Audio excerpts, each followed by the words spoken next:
বিবাহ হলো আল্লাহ রাসূলের সুন্নাত, আর আল্লাহ রাসূলের সুন্নাত। বিবাহ হলো একটা ইবাদত, বিবাহ হলো ইবাদত।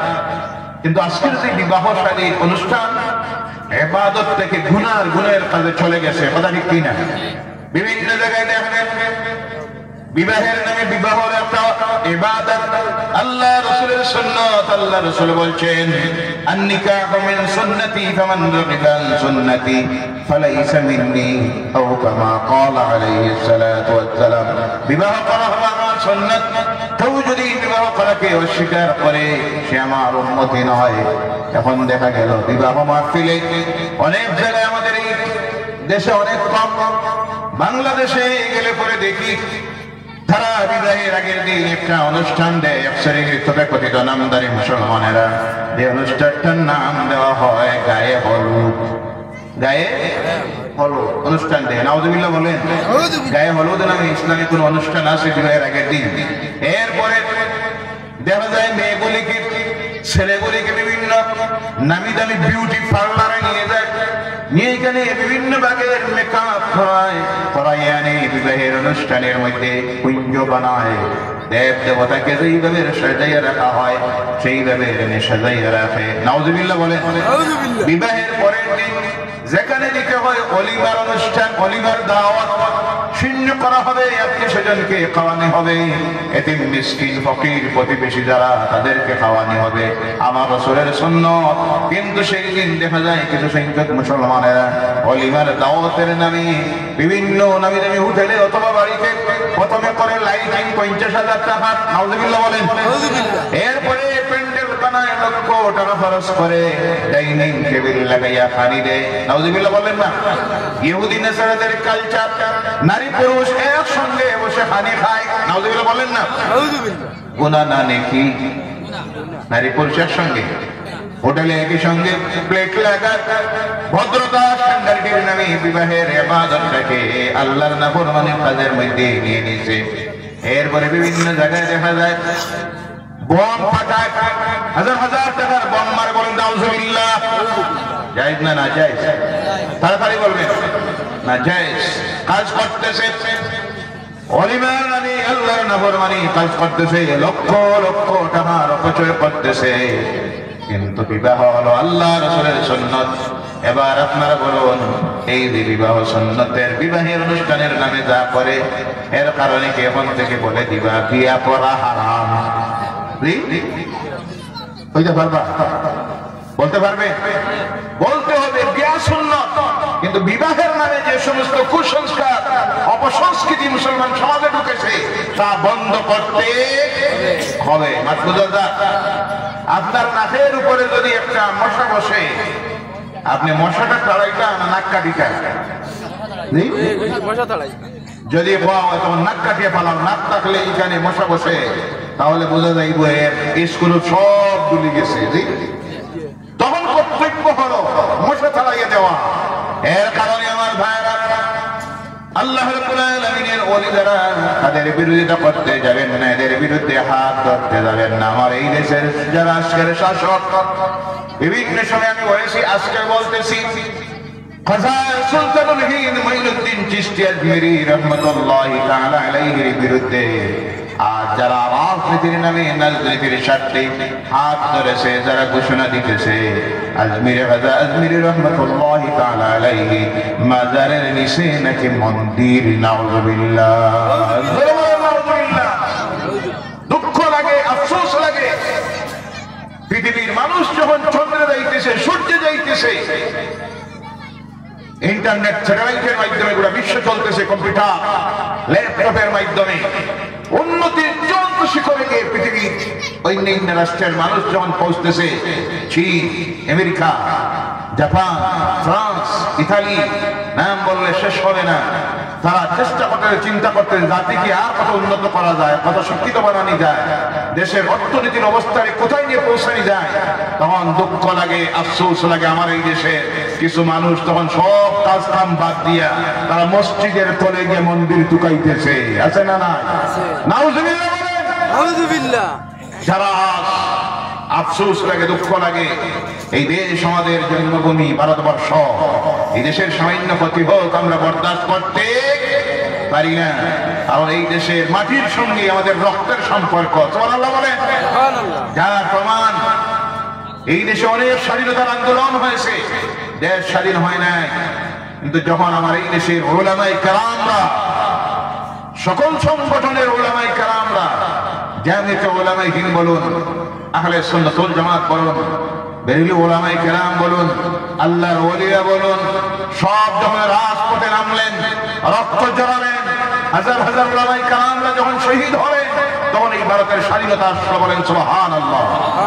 যার কারণে আমাদের রক্তের বিনিময়ে যে দেশ স্বাধীন হয়েছে, এই দেশের ক্ষতি হোক আমরা সহ্য করতে পারি, বরদাস্ত করতে পারবো। যার কারণে দেশ যখন ভাগ হলো, জাতিভিত্তিতে দুইটা দেশ বানানি হলো, ভারত হবে ধর্মনিরপেক্ষ রাষ্ট্র, পাকিস্তান যারা জাতীয় ধর্মের ভিত্তিতে ইসলামিক রাষ্ট্র বানানোর জন্য পাঠ করলো, তারা চলে গেল পাকিস্তানি। কোন জায়গায়? তারা চলে গেল পাকিস্তানি। ভারতের তখন অনেক মানুষ, করিমগঞ্জ জেলায় গেলে দেখা যায় অনেক আছে, বিরাট বিরাট বিল্ডিং বাড়ি পড়ে রয়েছে, তারা চলে গেছে বাংলাদেশে। অনেক মসজিদ ত্রিপুরায় গেলে পরে দেখা যায় অনেক মসজিদ খালি পড়ে আছে, এখানের এলাকার মানুষেরা চলে গেছে বাংলাদেশে, সেই সময়ে পূর্ব পাকিস্তান। কিন্তু আমরা সেই সময় পাকিস্তানও চাই নাই, পূর্ব পাকিস্তানেও যাই নাই, আমরা থেকেছি তখন ভারতবর্ষে, কারণ এই মাটির সঙ্গে আমাদের অন্তরের সম্পর্ক। সুবহানাল্লাহ বলেন। থাকবো এখানে, আসিও এখানে, মরবো এখানে, হাসরের ময়দানে উঠবো এই ভারতবর্ষ থেকে। কথা ঠিক কিনা? এই দেশের ক্ষতি হলে আমাদের দুঃখ লাগবে, কথা ঠিক কিনা? যার কারণে আমি বলি ভাইয়ার, আজকে আফসোস লাগে, দুঃখ লাগে। অন্যান্য ধর্মাবলম্বী ভাই বোনেরা থাকতে পারেন প্রতিবেশীতে, রেকর্ড কিন্তু আলোচনা শুনতে পারেন, আপনারা একবার এই কথাটাকে একটাবার জাজ করবেন, চিন্তা করে দেখবেন, গভীরে চিন্তা করে। মুসলমান শাসকেরা যারা ছিল এই দেশে, শাসন করল মুঘলেরা, একমাত্র আকবর বাদ দিয়ে নাফরমানরা একটা নতুন ধর্ম তৈরি করেছিল, দ্বীন এলাহি। নাউজুবিল্লাহ বলেন। বাকি যত মুঘল শাসকেরা ছিল সব ছিল আল্লাহর ওলি। সুবহানাল্লাহ বলেন। প্রত্যেকটা ছিল আলেম। কুতুবউদ্দিন বখতিয়ার খাকি, শাহজাহান, ঔরঙ্গজেব, নাম বললে শেষ হবে না। প্রত্যেকের জীবনী পড়লে গিয়ে দেখা যায় প্রত্যেক ছিল নাম করা আল্লাহর ওলি। বলেন সুবহানাল্লাহ। দেশ শাসন করেছে তারা, দেশ শাসন করেছে কোরআনের উপর আমল করে। কোরআন কোনদিন শিখাইয়া দেয় নাই অন্যের জমি জুড়ে দখল করো, অন্যের ধর্মীয় উপাসনালয় জুড়ে দখল করো, মন্দির ভেঙ্গে মসজিদ বানাইয়া দেও, প্রতিমা ভেঙ্গে মন্দির খালি করে দেও। এই শিক্ষা ইসলাম কোনদিন দেয় নাই, দিতে পারে না। কারণ ইসলামের শিক্ষা হলো লা ইকরাহা ফিদ্দীন। ইসলাম সেই ধর্ম যে ধর্মের মধ্যে জোর জবরদস্তি বলতে কিছুই নাই। সুবহানাল্লাহ বলেন। আল্লাহর কালাম আবার জানাইয়া দিতেছি, লাকুম দীনুকুম ওয়ালিয়া দীন। তুমি যা বুঝেছো তোমার জন্য তোমার ধর্ম, আমার জন্য আমার ধর্ম। তুমি যদি ভালো মনে করো শিরক করতে থাকো, কুফর করতে থাকো, আমি যা বুঝেছি হক ইসলাম তা গ্রহণ করেছি। ফয়সালা কিয়ামতের দিন দিবেন কে? জোর করে কাউকে জোরে ধরে ইসলামে আনার নির্দেশ ইসলাম দেয় নাই। যদি দিয়ে থাকতো তাহলে যারা এই দেশটাকে শাসন করলো 1000-এর মতো বছর, তারা চাইলে তরবারি ধরে ধরে গর্দনায় এই দেশের প্রত্যেকটা মানুষকে পড়াইয়া দিত লা ইলাহা ইল্লাল্লাহু মুহাম্মাদুর রাসূলুল্লাহ। কিন্তু পড়ায় নাই। যদি পড়াইতো আজকের এই ভারতবর্ষের জনগণ যারা, তারা 100% হয়ে যাইত মুসলমান। কথা ঠিক কিনা? 1000 বছরের শাসন করেছে। হিন্দু ধর্মাবলম্বী ভাইয়েরা যারা ছিল এই দেশে, তখন তাদের সম অধিকার দিয়েছে। মুসলমানদের যে অধিকার ছিল, ধর্মীয় অধিকার, তাদেরকে দেওয়া হয়েছে। মুসলমানরা যেভাবে নামাজ পড়েছে, রোজা রেখেছে, তাদের ধর্মীয় অনুষ্ঠান আদি করেছে, তাদেরকে পূজা পার্বণের সম অধিকার দেওয়া হয়েছিল। মুসলমানরা মসজিদ বানাইছে, নামাজ পড়েছে। হিন্দু ভাইদেরকে সেই সময় মুঘল শাসকেরা, ইতিহাস পড়ে দেখবেন, মুঘল শাসকেরা বড় বড় যতটা ভারতে মন্দির আছে সবগুলির জমিন দান করেছিল মুঘল শাসকেরা। আর বিভিন্ন সুলতান বাদশাহ যারা ছিল হায়দ্রাবাদের আর বিভিন্ন এলাকা, তারা দান করেছে। সুবহানাল্লাহ বলেন। শুধু দান করেছে তা নয়, মন্দির বানানোর পয়সা দিয়েছে, মন্দিরের পুরোহিত যাতে বেতনটা পায় এর জন্য তারা একর 100-200 একর জমি দিয়ে দিয়েছে মন্দিরের পুরোহিত যারা সেবক যারা আছে তাদের বাধা দেওয়ার জন্য। আপনারা ইনসাফের সহিত বলুন, যারা শাসন ক্ষমতায় আছে তারা কি মসজিদ বানাইতে জমিনের অভাব আছে? জি, কথা বোঝা যায় না? তারা মসজিদ বানাইতে জমিনের অভাব আছে। আপনি এই এলাকার বড় জমিদার, আপনি যদি একটা মসজিদ বানাইতে হয় আপনার জমির অভাব আছে? অনেক জমি পড়ে আছে, কিন্তু আজকে কথা বলা হচ্ছে এরা নাকি মসজিদ বানাইতে গিয়ে বড় বড় মন্দির ভেঙে মন্দিরের জায়গায় মসজিদ বানাইছে। নাউযুবিল্লাহ বলেন, নাউযুবিল্লাহি মিন যালিক। এই সব কথাবার্তা সুস্থ মস্তিষ্কের কোন মানুষ বলা সম্ভব নয়। আর জানা কি দেখেন, যেমন ভাবি নিলাম মোগলেরা বানছে, যখন বানাইলো এই এলাকায় অন্যান্য ধর্মের মানুষ ছিল কি না? যেমন আজমির শরীফ, কোন জায়গা? আজমির শরীফ। শাসক ব্যক্তিরা আসলেন, হযরতে খাজা আজমেরী রাহমাতুল্লাহি তাআলা আলাইহি দিনের দাওয়াত দিলেন। এই সময়ের শাসক বাদশা যে তিনি যদি তখন কোন মন্দির বানতেন বা পরবর্তীতে মুঘলেরা যখন আসলো মন্দির যদি বানতেন, ওই এলাকার সনাতনী ধর্মাবলম্বী ভাইয়েরা যারা তারা বাধা দিব, প্রতিবাদ করবো নি না? আচ্ছা বুঝলাম, সেই সময় শাসকের ডরে আর বয়ে বাধা দিল না, প্রতিবাদ করলো না। মুঘলেরা যখন ক্ষমতার থেকে চলে গেল, ক্ষমতায় আসলো ব্রিটিশ খ্রিস্টান ইহুদিরা, খ্রিস্টানেরা, তারা শাসন করলো কয়শো বছর। এই সময় ওই এলাকার প্রতিটি শহরে জেলা মানুষ যারা ছিল অন্যান্য ধর্ম অবলম্বী, তারা তো তখন গিয়ে দাবি করতে পারত ইংরেজ শাসকের কাছে, গভর্নরের কাছে, যখনই ছিল আমাদের একটা মন্দির ভাঙ্গে মসজিদ বানানো হয়ে গেছে, আপনি উদ্ধার করে দেন। তারা তখন এই দাবি করলো না। এরপরে ব্রিটিশেরা চলে গেল, চলে যাওয়া আজকে হয়ে গেল 100 বছর। কত বছর? কথা বলেন, কত বছর? এরপরে ওকে এই দাবিটা পারলো না, দাবি উঠলো না। আজকে যে এই সময়ে যখন পৃথিবীর মানুষ উন্নতির আর উন্নতির চূড়ান্ত শিখরে যাওয়া চেষ্টা করতেছে, দেশের উন্নয়নের চিন্তা করতেছে, সেই সময়ে আমরা যদি এই দেশের মানুষ যদি ওই সব আজে বাজে চিন্তায় যায়, তাহলে এই দেশের উন্নতি সম্ভব হবে না। সমাজ থেকে মহব্বত দূরীভূত হয়ে যাবে, অশান্তি পরিবেশ তৈরি হবে। আল্লাহ ওই সব কিছু থেকে আমাদেরকে হেফাজত করুক। সবাই বলেন আল্লাহুম্মা আমিন। যারা আল্লাহর ওলি মাজারের বিরুদ্ধে ষড়যন্ত্র করতেছে, আমি বলে দিতে চাই, এদের বিরুদ্ধে হাত ধরলে হাত ধরা হয়ে যায় আল্লাহর বিরুদ্ধে। কার বিরুদ্ধে? আর আল্লাহর বিরুদ্ধে হাত ধরে এই পৃথিবীতে কোন মহাশক্তি নাফরমান টিকে থাকতে পারে নাই। আল্লাহ রাব্বুল আলামিন তার প্রমাণ দিয়ে দিয়েছেন হযরতে মুসা আলাইহিস সালাম এর জবানায় যখন ফেরাউন আল্লাহর বিরুদ্ধে হাত ধরলো, কার বিরুদ্ধে? আল্লাহর বিরুদ্ধে হাত ধরলো। আল্লাহ দেখাইয়া দিলেন এই ফেরাউন জমিনে বেশি দিন টিকে থাকতে পারলো না। আল্লাহ তার গায়ের মধ্যে ধরে নীল নদীর পানির নিচে নিয়ে ডুবাইয়া দিল। সুবহানাল্লাহ। নমরুদ হাত ধরেছিল আল্লাহর বিরুদ্ধে, ঘোষণা করেছিল আমি তো হলাম আল্লাহ ইব্রাহিমের, তোমার আল্লাহ আবার আমি তো আল্লাহ। আল্লাহ যখন দেখলেন সীমা শেষ সীমায় পৌঁছে গেছে, আল্লাহ তার গালেও ধরা লাগলো না, হাতেও ধরতে হলো না। আবার আল্লাহ রাব্বুল আলামিন শুধু একটা মশা পাঠাইয়া দিল, আর ওই মশাটা নাকে দিয়ে ঢুকে মাথার মধ্যে চলে গেল। আল্লাহ দেখাইয়া দিল মরবে, মরতে গিয়ে সুদা নাই, জুতার বাড়ি খাইয়া খাইয়া জমিন থেকে যাইতে হবে, কারণ হাত ধরেছ আল্লাহর সঙ্গে। তার সঙ্গে বিদায় হয়ে গেল নমরুদ। কারণ হাত ধরল জনসম্পদের বলে আল্লাহর বিরুদ্ধে যুদ্ধ ঘোষণা দিল। আল্লাহ বলে আমি যাওয়ার দরকার নাই, মাটিয়ে দাও। আমার নবী বলে দিলেন, আমার নবী বলে দিলেন, মূসা আলাইহিস সালাম বললেন জমিন ধর। ধরা শুরু করলো, ধরতে ধরতে যখন পর্যন্ত, হাঁটু পর্যন্ত, কোমর পর্যন্ত, সিনা পর্যন্ত, মাথা পর্যন্ত জমিনে ঢুকে গেল। এদের উপার্জিত সমস্ত সম্পদকে তার মাথার উপরে রাখা হলো, ধন সম্পদ সহ আল্লাহ মাটির নিচে ঢুকাইয়া দিলেন। সুবহানাল্লাহ। সাদ্দার সম্পদের বলে ভাবতো আমার চাইতে পাওয়ারফুল ক্ষমতাশীল কেউ নাই, কিন্তু জানতো না সমস্ত ক্ষমতার মালিককে।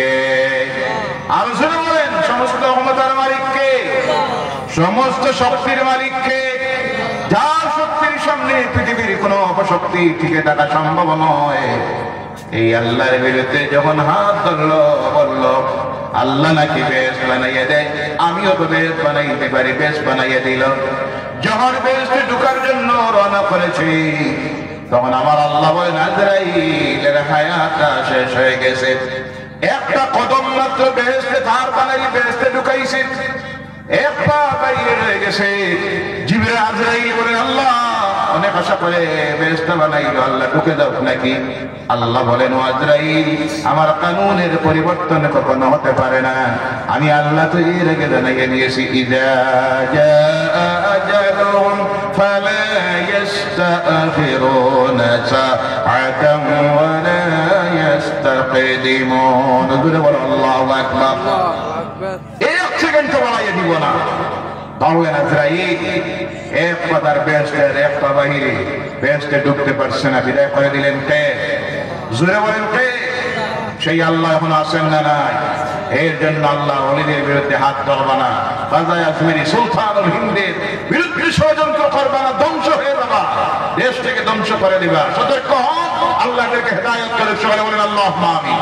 ভাইরা আমার, এই মুসিবতের অবস্থা যখন চলতেছে পৃথিবী জুড়ে, আমাদের প্রতি বিভিন্ন ভাবে নির্যাতন, অত্যাচার, ষড়যন্ত্র, এই সময়ে আমরা সাহায্য চাইব কার কাছে?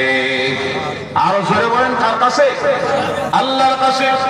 যে কথা আল্লাহ আমাদেরকে শিখিয়ে দিতেছেন, বিসমিল্লাহির রহমানির রহিম, ইয়া আইয়ুহাল্লাযীনা আমানু ইসতাঈনু বিস-সাবরি ওয়াস-সালাহ ইন্নাল্লাহা মা'আস-সাবিরিন।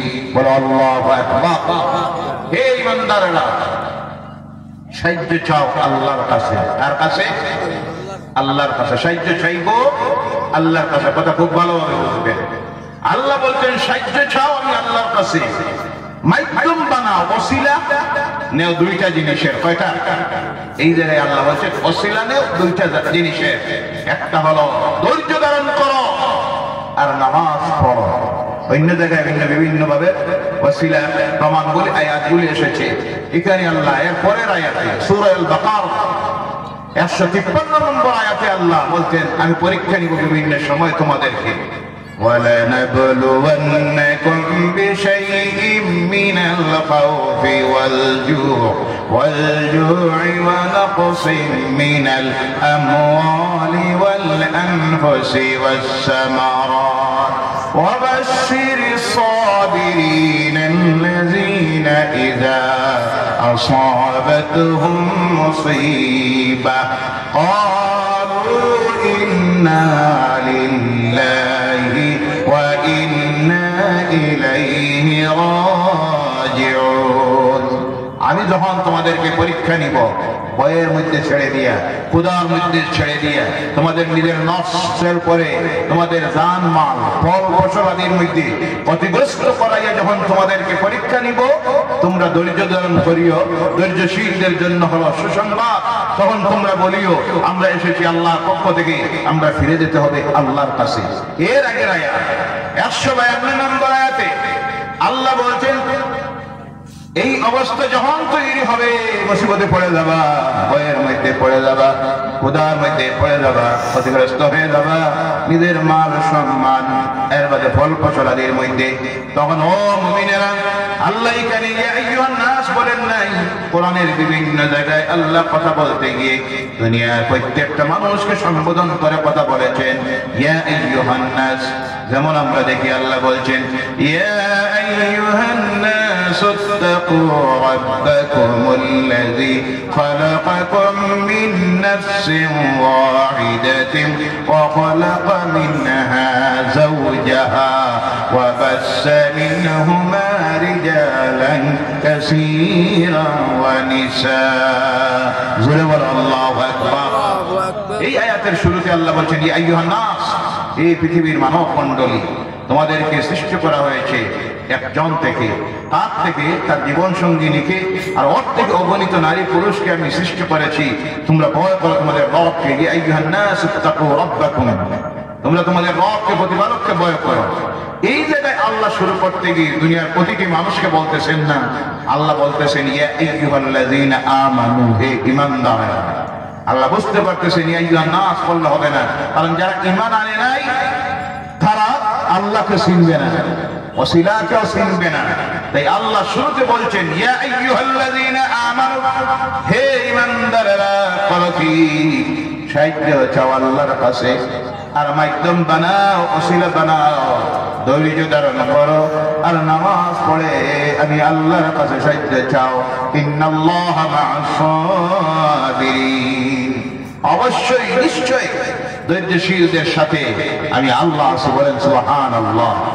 ওই যে আল্লাহ এখানে সাহায্য চাওয়ার জন্য মাধ্যম, যেটাকে বলা হয় ওসিলা, যেটাকে বলা হয় ওসিলা, এখানে আল্লাহ বলছেন নামাজকে ওসিলা বানাও, ধৈর্য ধারণ করাকে ওসিলা বানাও। ওই ওসিলা আমরা যাই অনেক সময় আল্লাহর ওলিদের কিনারায়, কথা বোঝা যায়, এদের কাছে চাওয়ার জন্য নয়, তাদেরকে সিজদা দেওয়ার জন্য নয়। আমাদের ধারণা এটা হলো আমরা গুনাহগার। আমরা কি? কথা বলেন, আমরা কি? গুনাহগার। আমরা ফেরেশতা নয়, নবীও নয়, রাসূলও নয়, আমরা আদমের আওলাদ, আমরা গুনাহগার। আমার হাত তোলাকে আল্লাহ কবুল করতেও পারে, নাও করতে পারে, রহমত আসতে পারে, নাও আসতে পারে, লানত আসতেও পারে। কিন্তু আল্লাহর নেক বান্দা যারা, আল্লাহর বন্ধু যারা হয়ে গেছেন, আউলিয়ায়ে কেরাম, ওলিয়াল্লাহ, যারা আল্লাহর বন্ধু হয়ে গেছেন, তাদের কিনারায় গিয়ে যখন আমরা আল্লাহর দরবারে হাত তুলি, অথবা তাদের কাছে আমরা বলি হে আল্লাহর ওলি, আমি গুনাহগার, আমার দোয়া আল্লাহ শুনতে পারে, নাও শুনতে পারে, তাই তোমার কিনারে আসলাম, তুমি আমার জন্য আল্লাহর দরবারে এই দোয়াটা করো, কারণ তোমার হাতটাকে আল্লাহ ফিরাইয়া দিবে না, কারণ তুমি হলে আল্লাহর বন্ধু। এর নাম হল ওসিলা, এর নাম ওসিলা। যেমন হযরত আব্দুল কাদের জিলানী রাহমাতুল্লাহি তাআলা আলাইহির জীবনের একটা ঘটনা আসতেছে। অনেক সময় অনেকে বলে এইসব বানাওয়ার ঘটনা করি, আল্লাহর ওলিদের জীবনে অনেক আল্লাহ ঘটনা বলে ঘটাইয়াছেন, যার নাম হলো কেরামত, যার নাম কেরামত। নবীদের মাধ্যমে যেটা সংগঠিত হতো, অসম্ভবকে সম্ভব করে নবীরা যেটা করে দেখাতেন, তাকে বলা হয় মুজিজা। যেমন ছিল মুসা আলাইহিস সালামের হাতের লাঠি, যখন জমিনে ছাড়তেন কোন সময় সাপ হয়ে যেত, সুবহানাল্লাহ বলেন। নীল নদের মাঝে ছাড়লেন, প্রশস্ত রাস্তা হয়ে গেল, সুবহানাল্লাহ সুবহানাল্লাহ। হযরত দাউদ আলাইহিস সালাম যখন প্রয়োজন হতো লোহা জিনিসে হাত দিয়ে ধরতেন, ধরা মাত্র মোমবাতির মতো গলে গলে পড়ে যাইত, সুবহানাল্লাহ বলেন। হযরত সুলাইমান আলাইহিস সালামের এখানে একটা আসন ছিল, এর উপরে বসতেন, পৃথিবী, সারা পৃথিবী ঘুরে দেখার দরকার যখন হতো, এর দিকে ছিলেন আল্লাহর নবী, আর এর দিকে ছিলেন সারা পৃথিবীর শাসক, সুবহানাল্লাহ। তখন এর উপরে গিয়ে বসতেন, আর একবার তিলাওয়াত করতেন, আমার সঙ্গে জবান মিলিয়ে তিলাওয়াত করুন, বিসমিল্লাহির রাহমানির রাহিম।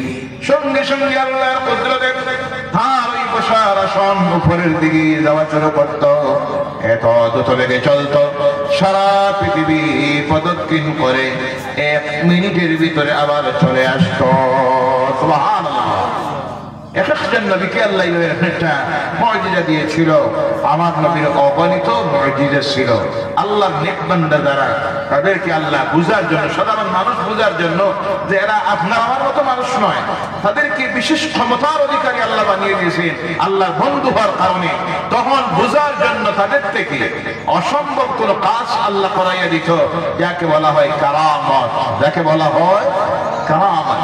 হযরত আব্দুল কাদের জিলানী রাহমাতুল্লাহি তাআলা আলাইহি, যাকে বলা হয় বড় পীর দস্তগীর রাহমাতুল্লাহি তাআলা আলাইহি, বাগদাদের সেই মুবারক শহরে তিনি আজ শায়িত, বলেন সুবহানাল্লাহ।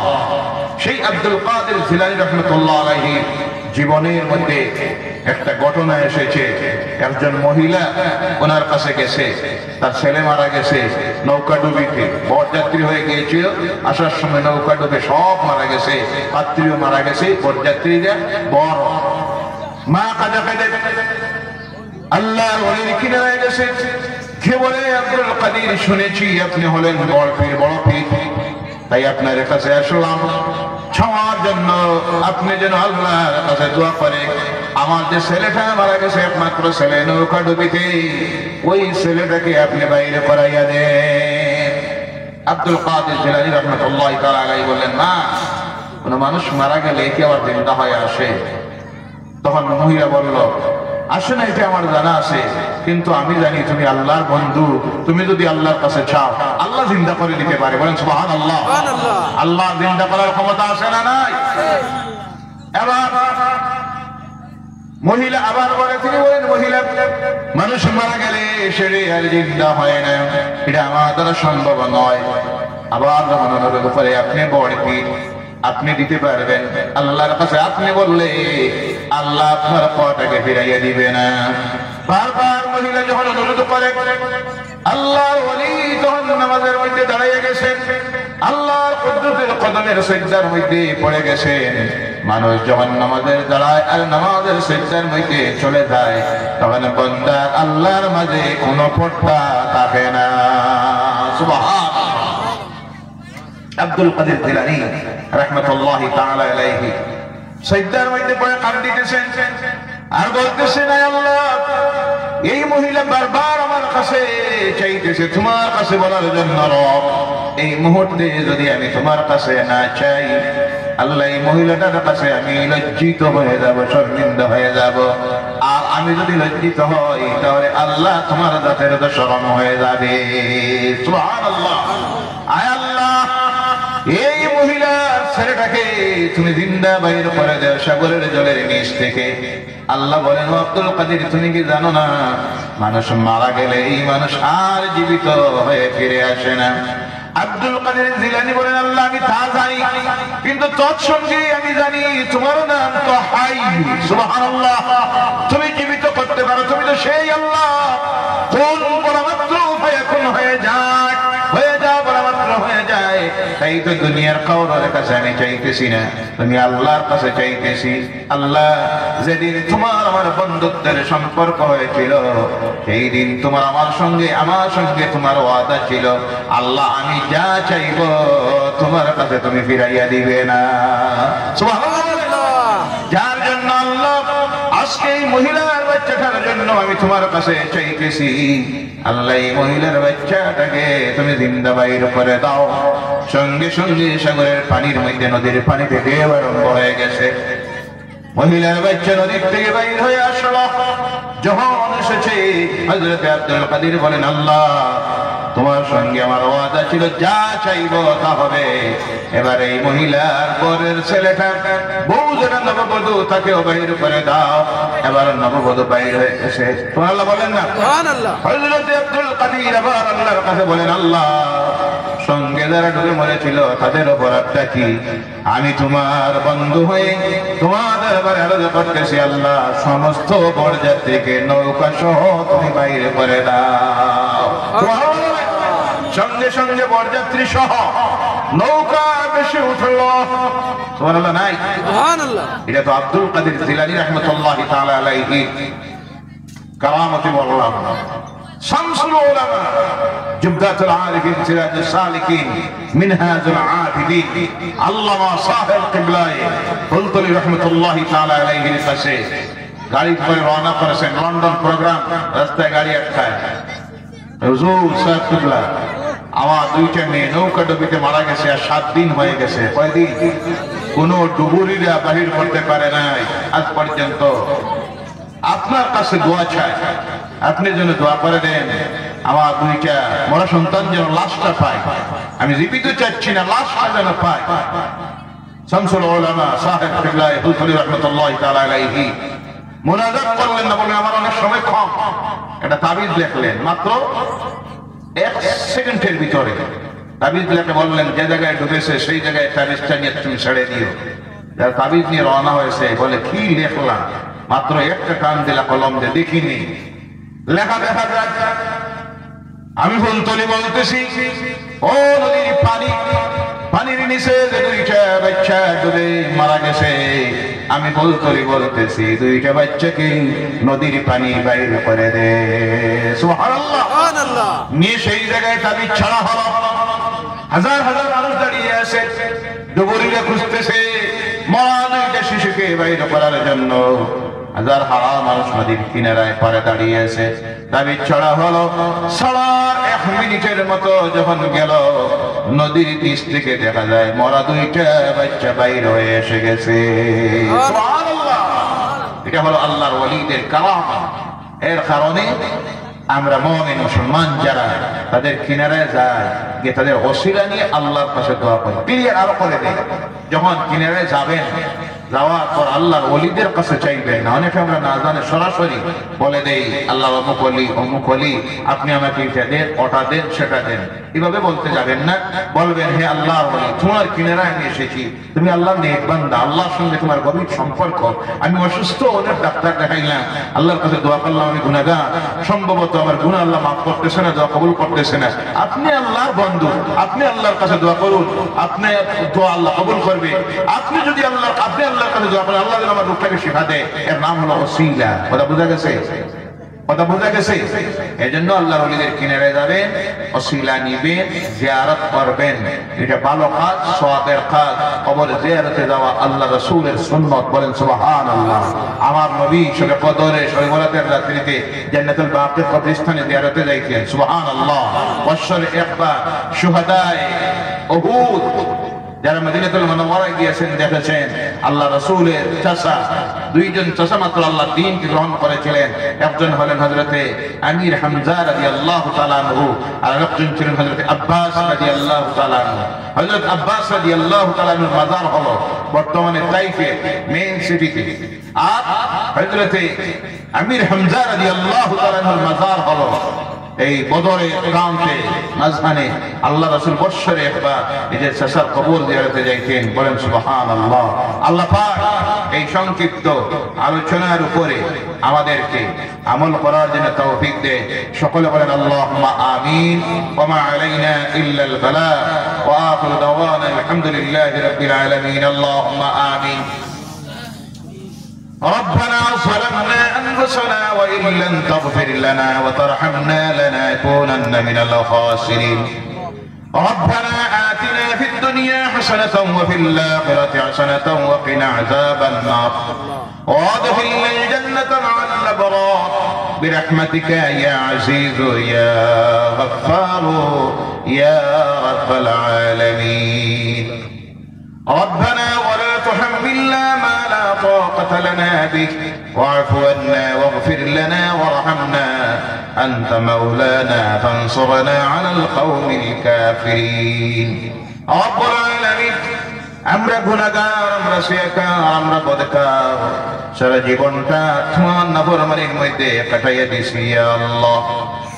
দুনিয়ার এই জীবনের যে সময়টা অতিবাহিত করেছি আল্লাহ, ভালো কাজ বলতে কিছুই করতে পারি নাই, যার কারণে তোমার নেক বান্দা যারা, তোমার বন্ধু যারা উলায়ে কেরাম, তাদের কিনারার মধ্যে আমরা গুনাহগাররা আসলে পরে আল্লাহ আমরা মনে শান্তি পাই, অন্তরে শান্তি পাই। আর তাদের কিনারায় বসে তুমি মাবুদের দরবারে হাত পাতাই এই আশা নিয়া, আল্লাহ তোমার নেক বান্দাদের ওসিলায় আমরা গুনাহগারদের দোয়া কবুল হবে ইয়া আল্লাহ। রব্বুল আলামিন মুবারক রজবের মাস, যে মাসে তোমার হাবিবকে তুমি সফর করাইয়াছিলে সপ্ত আকাশের উপর সিদরাতুল মুনতাহা অতিক্রম করে তুমি মাবুদের দিদার নসিব হয়েছিল। ফাকানা কাবা কাউসাইনি আও আদনার চাইতে আল্লাহ তোমার হাবিব আর তোমার কিনারায় পৌঁছে গিয়েছিলেন। সেই মুবারক রজবের মাসে আজকের এই রাত্রিতে আমরা গুনাহগাররা হযরতে মাওলানা শাহ সারাদ আলী রাহমাতুল্লাহি তাআলা আলাইহি 29তম বর্ষরে কিসার সাদের মাহফিলে এসে হাজির হয়ে খালেস তওবার নিয়তে তওবা করে তুমি মাবুদের দরবারে হাত পাতাইয়াছি। আল্লাহ আমাদের তওবাকে তুমি কবুল আর মঞ্জুর করে নাও। রব্বুল আলামিন আলামিন তোমার আউলিয়া কেরামদের ওসিলায় আল্লাহ আমাদের দোয়া কবুল করে নাও, আমাদের আমলনামার জীবনের গুনাহগুলি তুমি মাফ করে দাও আল্লাহ, আমাদের আমলনামার গুনাহগুলি নেকিতে বদলাইয়া দাও। সেই সঙ্গে আল্লাহ এই ঈশার সওয়াবের মাহফিলের আয়োজন করতে গিয়া তোমার যত বান্দারা বান্দিরা সাহায্য করলেন, সহযোগিতা দিলেন, পরামর্শ দিলেন, এই মুহূর্তে পেন্ডেলে বসে যারা তোমার দরবারে হাত তুলেছি আল্লাহ, আমাদের অনেকের মা এই দুনিয়ায় নাই, অনেকের আব্বা এই দুনিয়ায় নাই, অন্ধকার কবরের ভিতরে চলে গেছেন আল্লাহ। আজকের ঈশার সওয়াবের ফুল সবটুকুন আমাদের মা বাবার কবরে তুমি পৌঁছাইয়া দাও। এই মাহফিলটার খাতিরে আল্লাহ আমাদের মা বাবার কবরগুলিকে জান্নাতুল ফিরদাউসের টুকরা বানাইয়া দাও। এই কবরে অগণিত রহমতের জড়ি বর্ষণ করে দাও, নূরে মুহাম্মদী দিয়ে তাদের অন্ধকার কবরগুলিকে আলোকিত করে দাও আল্লাহ রব্বুল আলামিন। সেই সঙ্গে আমাদের দাদা দাদি নানা নানি শ্বশুর শাশুড়ি আত্মীয় স্বজন বন্ধু বান্ধব ভাই বোনেরা প্রতিবেশীরা মহল্লাবাসীরা এলাকাবাসীরা তৎসঙ্গে দুনিয়া জমিন ছেড়ে যত মুমিন মুমিনাত মুসলিমিন মুসলিমাত অন্ধকার কবরের গাড়ায় চলে গেছেন প্রত্যেকের কবরের সবটুকু পৌঁছাইয়া দাও। ঈশার সওয়াবের মাহফিলের ওসিলায় আল্লাহ তাদেরকে দাইমি নাজাত দাইমি মাগফিরাত নসিব করে দাও। যাদের মা বাবা জমিনে আছেন হায়াত দান করে দাও, সুস্থতার জীবন দাও। যাদের মা বাবা অসুস্থ আল্লাহ তোমার দরবারে আরজ রাখি রহমতের ছায়াটা, শান্তির জায়গাটা, দোয়ার জায়গা তাড়াতাড়ি আমাদের নয়নের সামনের থেকে তুলে নিও না ইয়া আল্লাহ রব্বুল আলামিন। তোমার দরবারে বারবার আরজ করতেছি তোমার নেক বান্দা তোমার ওলির কিনারে এসে ওসিলা নিয়ে আরজ করতেছি আল্লাহ আমাদের প্রত্যেকের দিলের নেক আশাগুলি তুমি পূর্ণ করে দাও। অসুস্থদেরকে শিফায়ে হাজরা দাও, ব্যবসায়ী ভাইদের ব্যবসায় বরকত দাও, অভাবীদের অভাব দূর করে দেও, ঋণগ্রস্তদেরকে ঋণমুক্ত বানাইয়া দেও। বেকার যারা করতেছে রুজি নাই চাকরি নাই তোমার কুদরত থেকে হালাল রুজির দেখের কর্মসংস্থানের ব্যবস্থা করে দাও। প্রবাসী জীবনে অনেক ভাইরা আছে দোয়া চায় টেলিফোনে, কেউ বিভিন্ন রাজ্যে চলে গেছে, কেউ বিভিন্ন রাষ্ট্রে চলে গেছে ইয়া আল্লাহ তোমার দরবারে আরো ধরে কি মাবুদ এদেরকে প্রবাসী জীবনে তুমি শান্তিতে রাখিও ইয়া আল্লাহ রব্বুল আলামিন। তোমার দরবারে আরো ধরে কি আল্লাহ আমাদের প্রত্যেকের বাড়ি ঘরে রহমত বরকত নাযিল করে দাও। দুনিয়ার গজবাত বালিয়াত ফিতনা ফাসাদাত থেকে জালিমদের জুলমাত থেকে আমাদের জান মাল ইজ্জতের হেফাজতকারী তুমি মাবুদ হয়ে যাও। আয় আল্লাহ এই জমিনে আমরা চিরস্থায়ী নয় চলে যাব, কোন সময় কার যাওয়ার ডাক আসবে আমরা জানি না, যাওয়ার সময়টা বড় কঠিন সময়। সেই সময় আল্লাহ সাকরাতুল মউতের ঘাটে আমাদেরকে আটকাইও না বাবু, পথহারা বানাইও না, গুমরা বানাইও না, নবীর দুশমন বানাইয়া মুনাফিকি বানাইয়া জমিন থেকে উঠাইও না ইয়া আল্লাহ। জীবনের শেষ সময় নূরের নবী নয়নের সামনে হাজির করে দিও, আর দুনিয়ার জীবনের শেষ কথাটা আমাদের জবানটা দিয়ে বারবার জারি করাইয়া দিও লা ইলাহা ইল্লাল্লাহু মুহাম্মাদুর রাসূলুল্লাহ সাল্লাল্লাহু আলাইহি ওয়াসাল্লাম। সুবহান রাব্বিকা রাব্বিল ইজ্জাতি আম্মা ইয়াসিফুন ওয়া সালামুন আলাল মুরসালিন ওয়ালহামদুলিল্লাহি রাব্বিল আলামিন।